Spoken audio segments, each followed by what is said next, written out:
Gracias por seguirnos en El Mundo desde el Sur. Soy Luis Francisco Blandón desde Caracas, Venezuela. Hoy, como vemos en las imágenes, hablando de Argentina, país que conmemora el Día Nacional de la Memoria por la Verdad y la Justicia, 50 años después del golpe de Estado cívico-militar, conmemoración que se centra en un nuevo mensaje que trasciende ese marco de memoria para también convertirse en un elemento de unión, de resistencia y de organización en todo el campo popular ante lo ocurrido hace medio siglo, pero también por lo que acontece en la actualidad.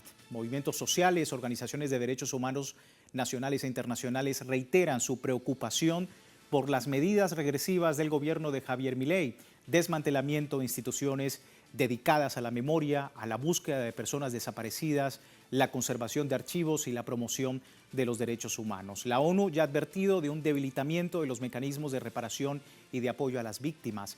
Vamos a ver y analizar esta efeméride, el desafío que implica para Argentina esta avanzada negacionista sobre los sucesos del golpe de Estado, descrito por los sobrevivientes como una segunda desaparición, además del discurso revisionista del gobierno nacional. Si me permiten, antes del análisis, recordarles a través de nuestras redes sociales a lo largo del día, sondeando la opinión de nuestros usuarios sobre este tema, queremos proponerle la siguiente pregunta que tiene que ver precisamente con el tema y el código QR allí en pantalla. 50 años del golpe de Estado cívico-militar en Argentina, los discursos negacionistas, el desmantelamiento de las políticas de memoria, verdad y justicia por parte del gobierno actual de Javier Milei. ¿Qué representa esto? Ahí están las opciones que le invitamos desde ya a revisar y participar. Más adelante revisamos todas sus respuestas.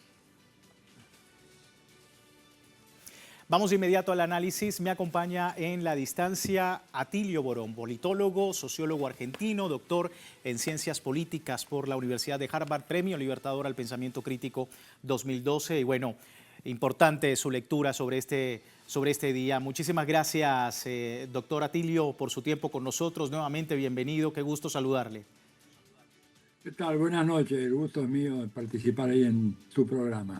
Bueno, 50 años de este golpe de Estado para la mayoría de los argentinos es la memoria histórica construida por la valentía de las madres y de las abuelas frente al desafío del desmantelamiento y este discurso, ¿no?, revisionista de la agenda oficial. ¿Cómo está observando esta lucha por la memoria en la Argentina? Bueno, es una lucha permanente, constante, ¿verdad? Que en realidad se viene dando desde prácticamente el reinicio de la vida democrática en la Argentina en diciembre de 1983. Y es un país que cuenta con una serie de organismos de derechos humanos, por supuesto las madres de Plaza de Mayo, en primer lugar, pero también las abuelas y todas, digamos, el Servicio de Paz y Justicia, que preside Adolfo Pérez Esquivel. O sea, ha habido un enjambre de organizaciones preocupadas por el tema de los derechos humanos que forzaron a los distintos gobiernos a avanzar en la búsqueda de la justicia, ¿verdad? Y llevar a las juntas militares y a los responsables de la represión y de la desaparición de las personas de la justicia. Esto fue un proceso muy difícil, perdón, muy complicado, porque, por ejemplo, se hizo el famoso juicio a las juntas en el año 1985, pero luego el presidente Carlos Menem indultó a los comandantes y finalmente después se reabrió con Néstor Kirchner una vez más el tema del juicio y el castigo y la prisión para los responsables fundamentales de ese periodo, así como para personal subalterno, pero que fue enjuiciado por haber participado en actividades criminales como la desaparición de personas o la tortura o el simple y llano asesinato. Digo, la fuerza de todo esto radica en ese enorme movimiento social en favor de la justicia, en rechazo a las desapariciones y a los crímenes de la Junta, y vuelvo a repetir el papel de los organismos y de las madres, y la veo ahí a Eve de Bonafini, Nora Cortiñas, tanta gente, ¿verdad? Las abuelas de Plaza de Mayo, que han sido un ariete impresionante, que perforaron las resistencias de numerosos gobiernos. Y cuando un gobierno optó por el indulto, como fue el gobierno de Carlos Menem. La reacción de estas organizaciones de base fue realmente admirable y hicieron posible que se volviera a enjuiciar y castigar a los responsables de esta masacre. Sí, y se suele, doctor, hablar de la tragedia represiva, algo que no es menor sin duda, pero el golpe de Estado también representó un proyecto económico bajo un esquema de coordinación regional que en el caso de la Argentina transformó la estructura productiva, debilitó el poder de los trabajadores. ¿Qué pertinencia tiene esta arista histórica 50 años después? Una enorme influencia, le puedo decir. Es más, acaba de salir una nota mía en página 12, en la edición digital, hace pocos minutos casi, en donde yo establezco el paralelo que existe entre las políticas del actual gobierno de Milei y el plan que tenía la dictadura militar y que según quien fuera su superministro de Economía, José Alfredo Martínez de Oz, ese plan que es exactamente el mismo plan que tiene Milei: liberalización total, liberalización de las importaciones, exportaciones, apertura comercial, reforma laboral, acabar con la legislación en materia del alquiler de las viviendas, subsidios para transporte, para servicios públicos, todo eso hay que acabar.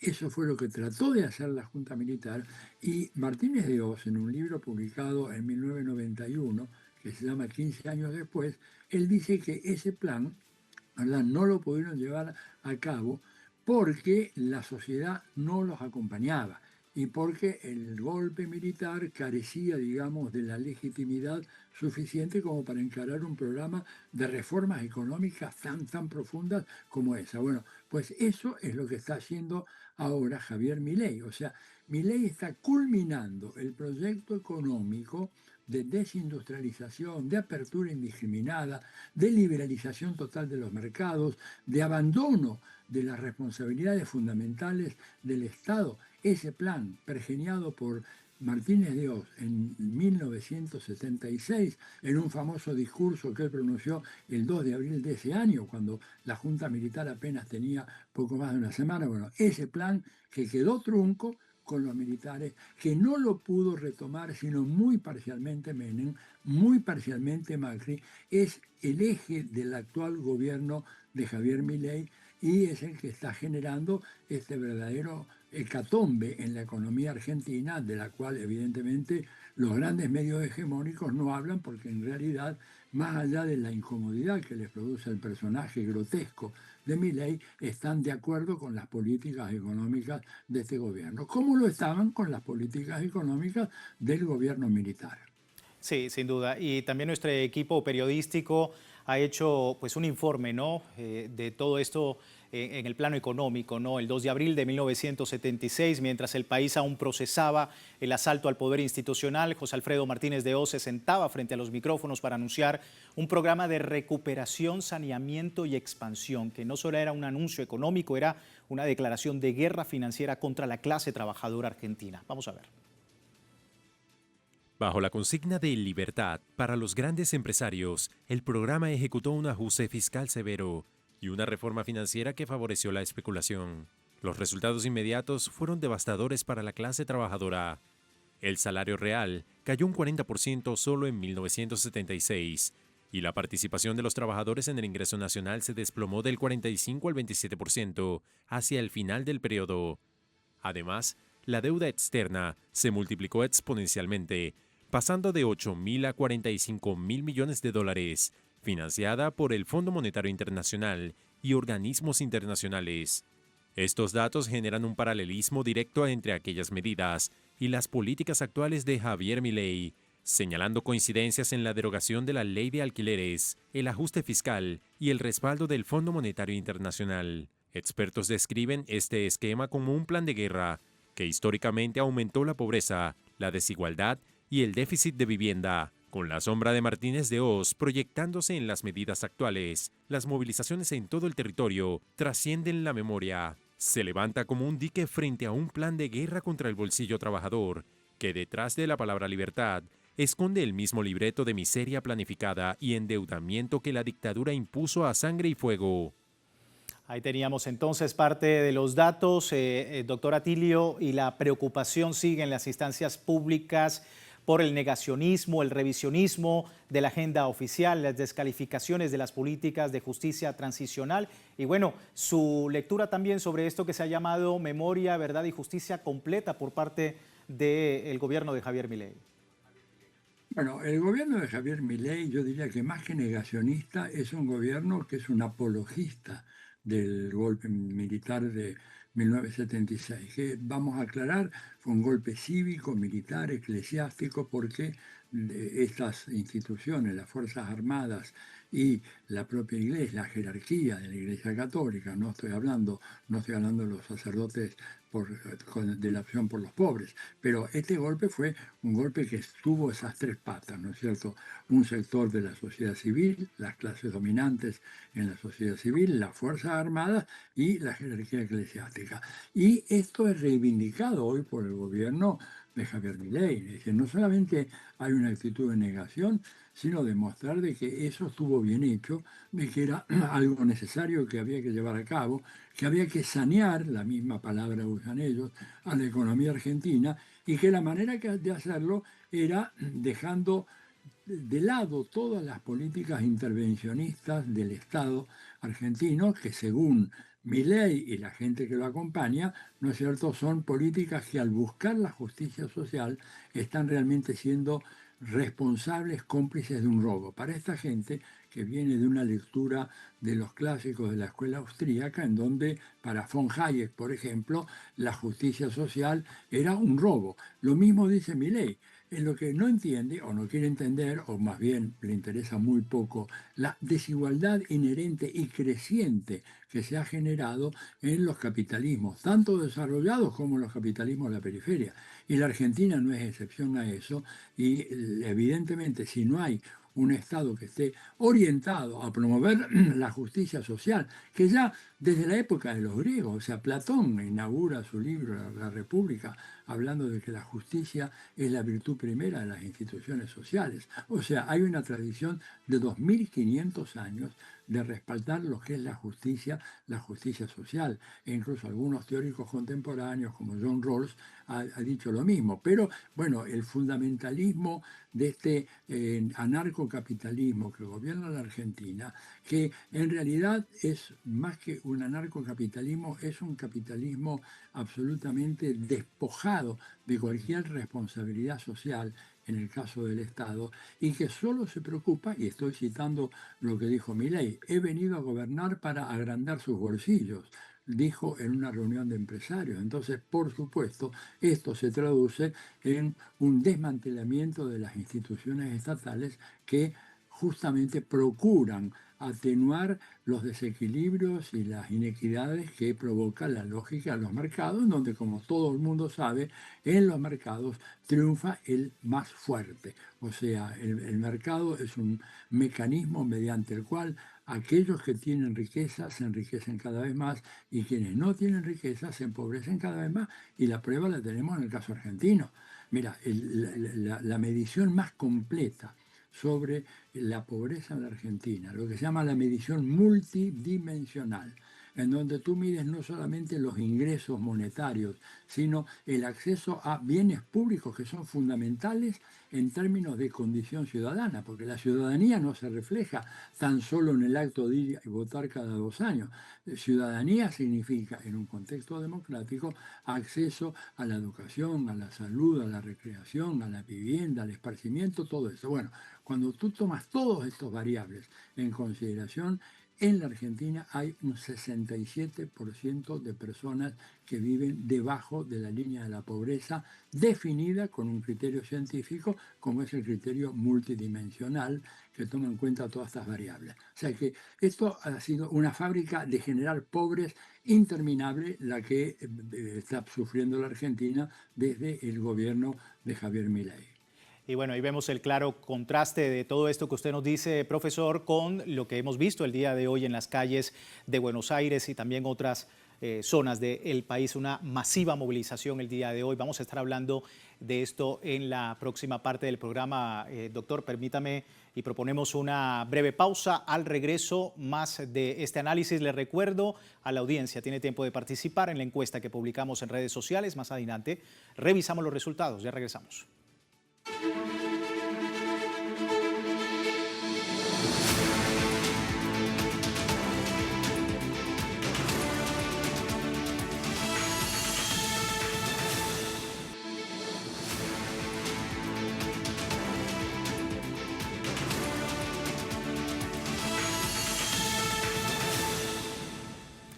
Gracias por seguirnos en El Mundo desde el Sur, hoy hablando de Argentina, 50 años del golpe 1976 y bueno, 50 años después masivas movilizaciones inundan la Argentina exigiendo memoria, verdad y justicia frente a discursos oficiales de Estado sobre el terrorismo. Allí la histórica Plaza de Mayo recibía esta vigilia conmemorativa del 50 aniversario del golpe de Estado de 1976, una jornada que ratificó esas consignas importantes frente a las actuales políticas gubernamentales, luego de meses de articulación entre diversos sectores sociales, una manifestación que contó con símbolos de construcción colectiva, se destacaban banderas de 8 cuadras bordadas en encuentros federales, pañuelos intervenidos que vinculan el legado histórico con el presente. Masiva convocatoria que no solo rindió homenaje a las víctimas del terrorismo de Estado, sino que consolida un espacio de resistencia cultural, política, en defensa de los derechos humanos en Argentina. Seguimos hablando con Atilio Borón, politólogo, sociólogo argentino, sobre todas estas aristas. Doctor, 7 de cada 10 argentinos, dicen las encuestas, rechazan los acontecimientos ocurridos en esta fecha, en esta efeméride. Y usted hablaba precisamente de la apología, ¿no?, del terrorismo de Estado. Es decir, 7, pero hay 3 todavía de esos argentinos que de alguna manera se cuentan dentro de esa apología al terrorismo de Estado. ¿Por qué ocurre este fenómeno en Argentina? Bueno, porque, bueno, primero decir que realmente la concentración de hoy ha sido fenomenal, fenomenal por la diversidad, el entusiasmo, la gran cantidad de organizaciones. Yo tenía un poco de miedo, porque usted sabe, la propaganda de los grandes medios siempre ha sido tratar de plantear que el tema de los derechos humanos es una preocupación minoritaria de algunas fuerzas marginales en la vida política. Y hoy se vio realmente que ha sido una poblada fenomenal en la Plaza de Mayo y en las avenidas circundantes. Entonces, primero eso. Segundo, bueno, yo creo que la sociedad burguesa, la sociedad capitalista, normalmente genera una serie de condiciones que hace que algunos sectores sociales adhieran a políticas profundamente conservadoras e inclusive reaccionarias, ¿no es cierto? Sobre todo cuando uno tiene en cuenta que uno de los rasgos actuales más importantes es la importancia de los medios de comunicación, no solamente los medios convencionales, tradicionales, esos que estaban hace 50 años, pero también las redes sociales hoy ocupan un papel muy importante y destilan una ideología conservadora, reaccionaria, en algunos casos racista. Este fenómeno lo tenemos, ¿verdad?, en la base de este auge de los movimientos de extrema derecha, las fuerzas partidarias de extrema derecha, que estamos viendo con mucha preocupación en muchos países. Entonces, que haya un núcleo así del 30% me parece que es algo esperable. Acá lo importante es que el 70% restante pueda llegar a plantear una alternativa, ¿verdad?, a un gobierno como el de Milei, y en ese terreno, en la Argentina, estamos un poco demorados en esa iniciativa, ¿no es cierto? Porque hay un caudal, y eso se demostró hoy, de gente que está muy centrada en el tema de los derechos humanos, de la justicia social, de las políticas distributivas, de la redistribución de los recursos, porque estamos nosotros en presencia de una sociedad en la cual cada vez hay millonarios más ricos y cada vez hay más sectores que se hunden en la pobreza o que están apenas arriba de la línea de la pobreza, pero que basta un pequeño aumento, por ejemplo, en el transporte o en el insumo de la energía eléctrica o del gas para que esos sectores caigan debajo de la línea de la pobreza. Y se opone a este 30%, a veces un 25%, pero nunca baja, digamos, de un 20% que es férreamente conservador en nuestras sociedades. Y esto lo hemos visto no solamente en Argentina, lo vemos, por ejemplo, mismo en México, ¿verdad? El ataque permanentemente que realizan esos sectores de la derecha más recalcitrante en contra de la presidenta Claudia Sheinbaum. Lo vemos en Colombia, ¿no es cierto?, los ataques del presidente Gustavo Petro. Lo vemos en Chile, en donde se elige directamente a una persona que es un apologista del nazismo y cuya familia fueron funcionarios del régimen nazi. O sea, hay en las sociedades capitalistas siempre un reservorio que favorece a los partidos de extrema derecha. Ahora, hay que tener en cuenta y hay que evitar caer en el pesimismo de pensar de que estamos ante una oleada de derecha que es incontenible. Porque fíjese que, por ejemplo, en las elecciones que hubo hace unos pocos días en Francia, las tres principales ciudades de Francia, París, Marsella y Lyon, ganó la coalición de izquierda y del progresismo. Cuando se pensaba que el Frente Nacional y las políticas de Marine Le Pen y el armado que Marine Le Pen hizo durante muchos años iba a apoderarse de las tres ciudades más importantes de Francia, sin embargo, en esas tres ciudades ganó una coalición de socialistas, comunistas, verdes, progresistas de diversos tipos. Entonces, me parece que hay que tener en cuenta de que aun cuando haya un fondo reaccionario que se genera en el seno de una sociedad capitalista, bueno, si hay la suficiente inteligencia, capacidad, habilidad, flexibilidad de parte de aquellos sectores que se oponen a eso, se los puede derrotar en una puja electoral abierta y democrática. Sí, justamente quería también preguntarle, profesor, porque se habla de una verdadera batalla cultural en la Argentina. 50 años después del golpe de Estado, ¿está de acuerdo usted con esta apreciación? Sí, claramente, claramente. Yo creo que la batalla, bueno, yo diría que la batalla cultural es un imperativo que tenemos en todos nuestros países, porque lo que los teóricos estadounidenses llaman poder blando, esto a partir de la obra de un académico llamado Joseph Nye, ¿no es cierto? El poder blando tiene una influencia enorme hoy en día en la modelación de las conductas políticas de las personas. Es decir, hoy en día, a diferencia del pasado, la penetración y la capacidad de control al cual puede estar sometida una población, que en algunos casos se pasa horas y horas enfrente de una pantalla de teléfono recibiendo todo tipo de mensajes, hace que tengamos que dar esa batalla ahí, porque estos sectores están mayoritariamente controlados por la derecha y envían mensajes racistas, reaccionarios, clasistas, en contra de la democracia, en contra de la libertad. Y hay que, evidentemente, librar esa batalla en todos nuestros países. Era una de las cosas que, por ejemplo, Fidel venía diciendo desde fines de la década de los 90, cuando él dijo, el neoliberalismo ha demostrado ser un tremendo fracaso en términos económicos, y eso que dijo él a mediados de los 90 es válido también hoy, dice, pero ha tenido un triunfo excepcional en materia cultural y ha logrado instalar un nuevo sentido común en nuestras sociedades y que, por ejemplo, le digo yo en la Argentina, mucha gente condenada a la desocupación por el gobierno de Milei todavía dice, bueno, voy a ahora tratar de ver si yo me puedo convertir en un patrón de mí mismo, en un empresario de mí mismo, no quiero trabajo formal, yo quiero dar rienda suelta a las virtudes empresariales que yo puedo tener, lo cual es una locura, porque eso se ha demostrado que no funciona para nada. Esa gente que queda en la calle, a la cual el gobierno le dice, bueno, estás en la calle, te han pagado una pequeña indemnización, bueno, pues móntate un negocio y de esa manera vas a ser tu propio patrón. Eso no existe. Pero la idea, ¿no es cierto?, la expectativa de mucha gente es de que efectivamente, bueno, hemos perdido algo, hemos perdido la contratación colectiva, hemos perdido la licencia por enfermedad, licencia por maternidad, la obra social del sindicato, pero ahora yo soy mi propio dueño.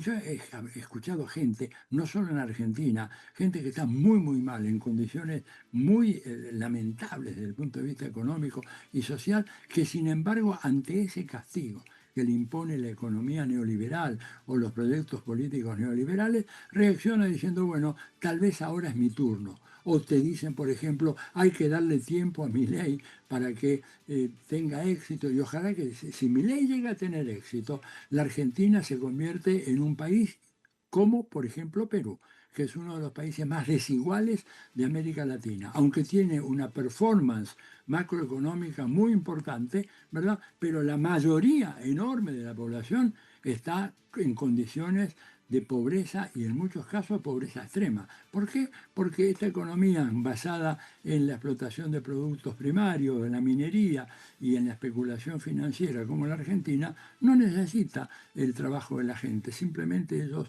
producen la riqueza, en el caso argentino, con esta especulación financiera, de la cual el ministro de Economía, Luis Toto Caputo, es un maestro, ¿verdad? Y ha hecho una fortuna gigantesca. Pero, al igual que lo que pasó en la época militar, el país se ha endeudado de una manera tal que no hay forma, te lo anticipo ya, no hay forma de que Argentina el año que viene pague su deuda. El año que viene, creo que tiene que pagar la Argentina algo así como 25.000 o 30.000 millones de dólares, que no tiene de dónde sacarlo. Lo mismo pasó con la dictadura militar, ¿no es cierto?, que endeudó el país de una manera fenomenal. ¿Y saben lo que hizo cuando estaban a punto ya de tener que entregar el poder? Bueno, un señor, Domingo Felipe Cavallo, que era presidente del Banco Central en la fase final del régimen militar, socializó, estatizó la deuda externa contraída por los privados y se la transfirió al pueblo. O sea, la Argentina reinicia su tránsito democrático debiendo aceptar que el régimen militar, a través de la gestión de Domingo Cavallo al frente del Banco Central, haya trasladado al conjunto de la sociedad la deuda externa que había sido contraída por los intereses privados con el apoyo del gobierno militar. ¿Te das cuenta entonces que estamos siempre en un esquema en donde estas políticas tienden a favorecer a los ricos, subsidiar a los ricos y hacer caer todo el peso de la crisis en los sectores asalariados? Como ocurrió hace 50 años en este golpe de Estado, doctor Atilio. Y bueno, nosotros muy agradecidos a título personal y todo el equipo de Telesur. Gracias por su tiempo con nosotros. Gracias a ti y a Telesur por darme la chance de conversar contigo. Siempre un placer conversar con Atilio Borón a propósito de este tema en Argentina. Cerramos con la pregunta que hemos hecho en redes sociales a propósito de este escenario. 50 años del golpe de Estado, que representa el negacionismo impulsado por la agenda oficial de Javier Milei en Argentina. Pues un intento de borrar la memoria histórica, dice el 84% de los usuarios. También hay un 12% que dicen normalización de la violencia estatal. A todos ustedes, muchísimas gracias por participar y nosotros cerramos este espacio www.telesurtv.net con nuestra señal en tiempo real desde cualquier parte del mundo, y en Telegram, el servicio informativo de Telesur, 24 horas del día, siempre con una perspectiva del mundo desde el sur. Soy Luis Francisco Blandón, gracias por seguirnos.